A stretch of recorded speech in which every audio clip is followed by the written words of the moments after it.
Bismillah, salatu salam ala Rasulillah sallallahu alayhi wa sallam.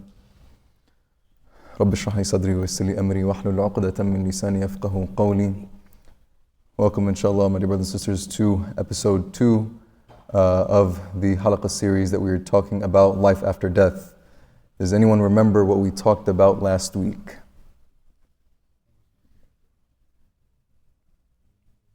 Does anyone remember what we talked about last week?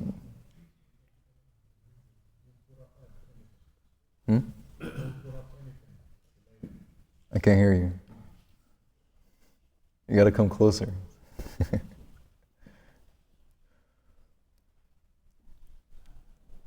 Life after death is much longer than this life. Very good. So life after death is much longer than this life, and Don't put up anything at all. You need to pray right away because you never know if you'll be alive. very good. So the one who is the most wisest, as the Prophet ﷺ said, is the one who is often remembering of death, often remembering death.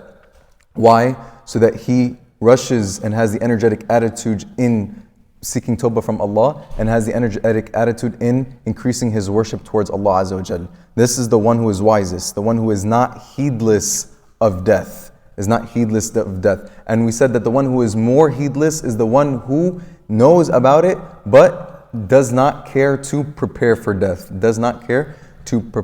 And we said the meaning of death is what? What is the meaning of death? It is the separation of the soul from the body, and the transition of the soul from one home to another. Very good. So this is where we left off last week. Today, inshallah, we'll begin, the stages of what we go through from the first moments of death. And we know that at the moment of death, this is a very critical moment because it's the last moment. And that last moment is a foreshadow of how our eternity will be. If it is a good death, if it is a pleasing death, if it is a death that is easy, then it is a bushra, it is a glad tidings for the eternal afterlife of heaven, of Jannat al-Firdaus. And if it is a death that is struggle, if it is a death that is hard, if it is a death that is met with the angels that are angry, then it will be a foreshadow of the afterlife that will be difficult for the person. And we see that when people die, they die in different stages. Some people die doing different things. Maybe they're dying doing something that's pleasing or not pleasing. Sometimes some people die and they're singing a song, or they're in that last moments of death and they're singing one song from a certain lyric, or the person is singing a verse or reciting a verse from the Quran. Whatever the case may be, how do we control what we say, or how do we control how we are at the time of death?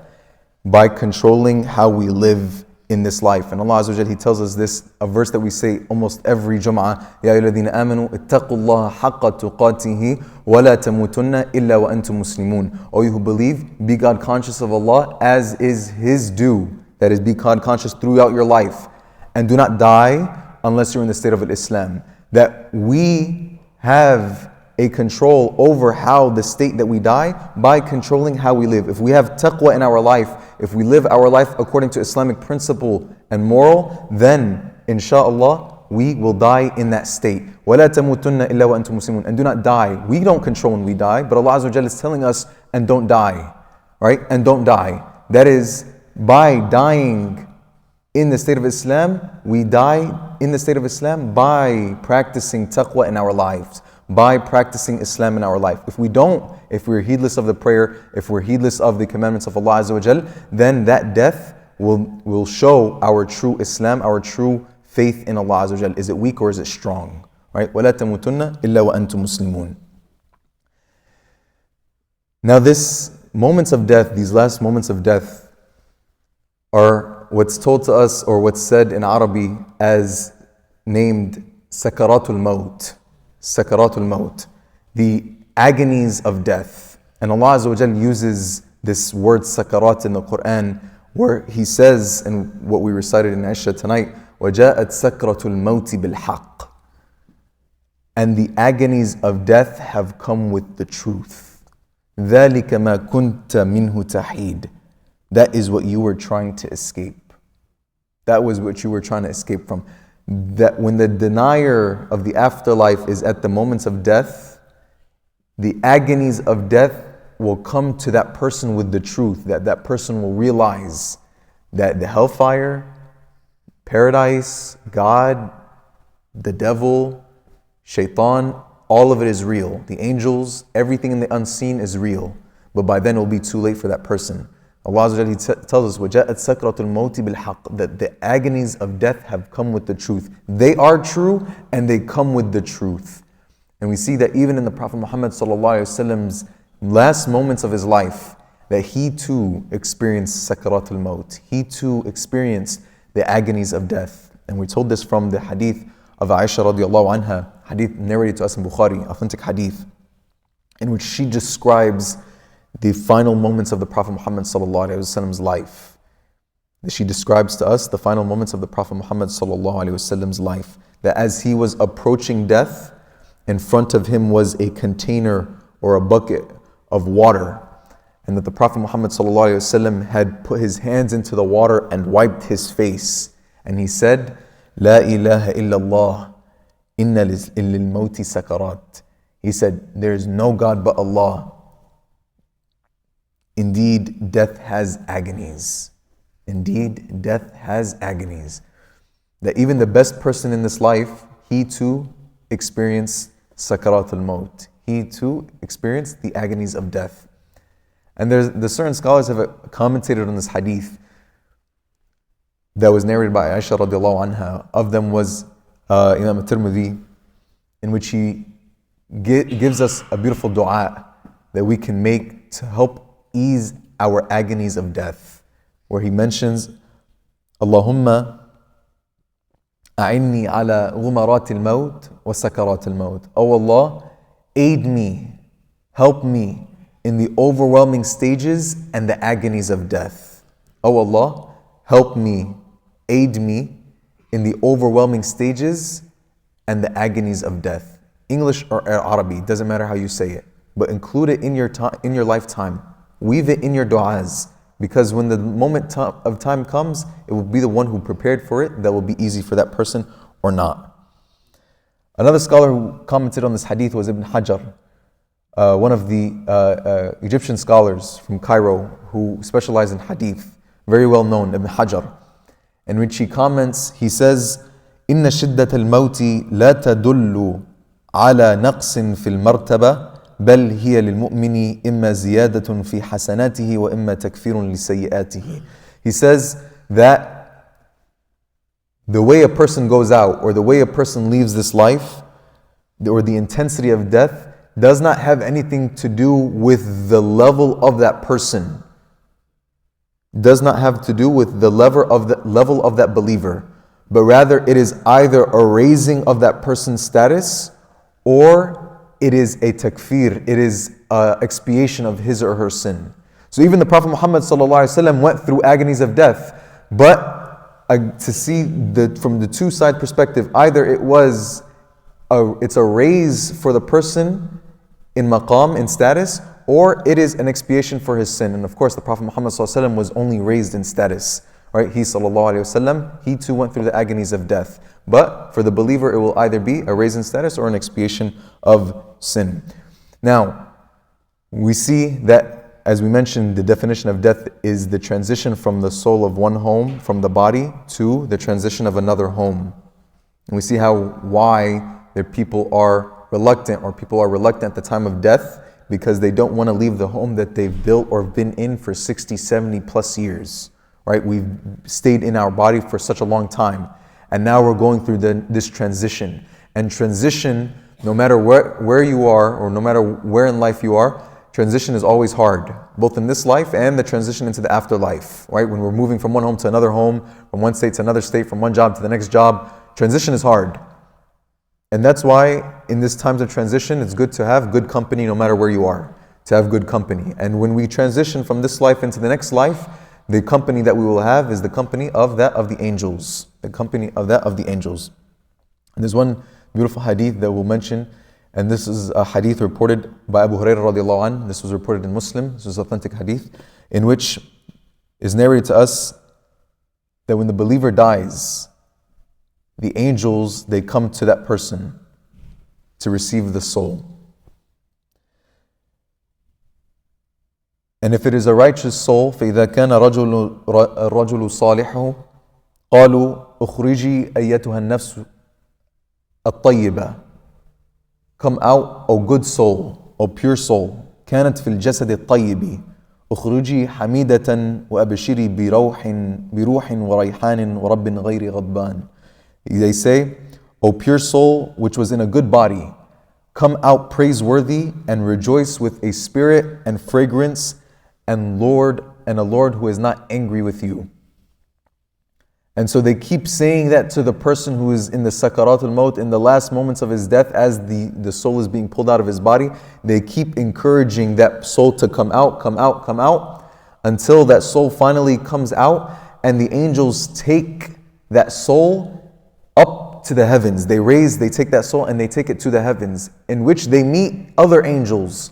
And those angels are the keepers of the heavens, the keepers of the doors of the heavens. And so the angels that are taking the soul, they meet the angels of the heavens, and the angels of the heavens say to the angel with the soul, they say, Man hadha? Who is that person?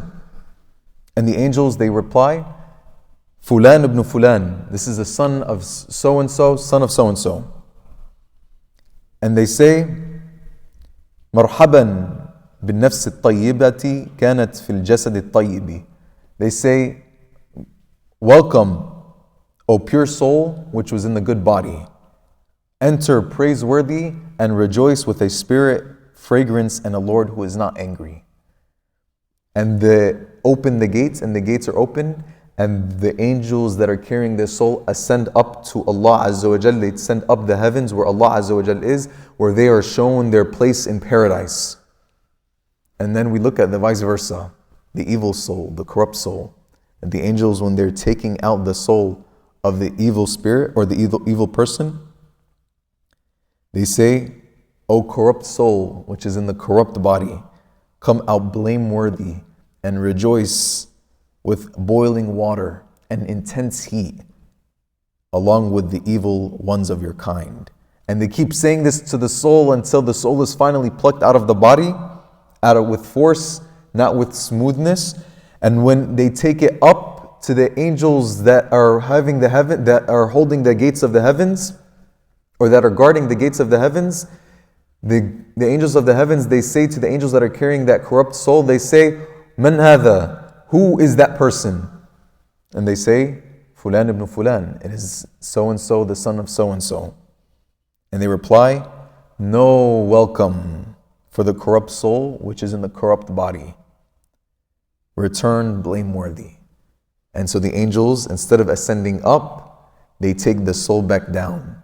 They take the soul back down. And the gates of heaven are not open for it, and they are eventually sent back down to where they are buried into the grave. Now, ultimately, even the good soul will be returned back to the body, and we'll talk about that inshallah next week. But from this hadith, or what we take from this hadith, is the transition, that transitional period of the soul out of the body, and the angels that take the soul, and the soul is not stayed in the body, rather it ascends up. It ascends up, where it either passes through the gates of the heavens or it does not. And where the person either meets Allah, meets the heavens where Allah Azza wa Jalla is located, or they do not. And this is why the hadith of Isha radiallahu anha in Sahih Muslim, where the Prophet Muhammad sallallahu alaihi wasallam, he tells us, "Man ahabba liqa Allah, ahabba Allah liqa'ah. وَمَنْ كَرِهَ لِقَاءَ اللَّهِ كَرِهَ اللَّهُ لِقَاءَهُ." Whoever loves to meet Allah, Allah loves to meet him. And whoever hates to meet Allah, Allah despises or dislikes to meet him. And Aisha radiallahu anha, as the Prophet Muhammad sallallahu alaihi wasallam is narrating this hadith, she says, "Ya Nabi Allah, akarahiyatul maut, فَكُلُّنَا نَكْرَهُ الْمَوْتِ." She said, all of us hate death. All of us don't look forward to death. All of us despise. No one's looking forward to meeting death. We don't want death. But the Prophet Muhammad sallallahu alaihi wasallam, he replies, he says, it's not like that. لَيْسَ كَذَلِكَ. Rather, when a believer is given glad tidings of Allah's mercy, His pleasure and His paradise, he loves to meet Allah. And Allah loves to meet him. And when a disbeliever is given the glad tidings of the punishment and Allah's wrath, he dislikes to meet Allah, and Allah Azza wa Jal dislikes to meet him. And so in summary, we say that we control the way we die, or we control what state we die in, or we control those last words of our life by controlling how we live today and for the rest of our lifetime. Agonies of death are real, and they bring the truth with it, the truth of the hereafter, the truth of the afterlife. The veil of the unseen will be seen for that person. Many physicians, many doctors, many surgeons, at the moment of death, they see the person wake up, they see the person look up. They don't know why, but we in Islam have an idea why. We know that these angels, they come to receive the soul from the body. They come to receive the soul from the body. Either the person has a good company of the angels, or he has the bad company of the angels. And that all depends on our actions. And we know that the angels then ascend to heaven, where they meet the angels of the heaven, and the gates are either opened or closed for that person. But in either case, whether the soul is good or whether the soul is bad, it will ultimately return back to the body, where after the body is wrapped, it returns back to the body to be put into the grave. And inshallah, we will speak about the grave next week. Jazakumullahu khairan. Subhanakallah bihamdika ashhadu an la ilaha illa ant, nastaghfiruka wa natubu ilayk. Jazakumullahu khairan. Assalamu alaikum wa rahmatullahi wa barakatuh.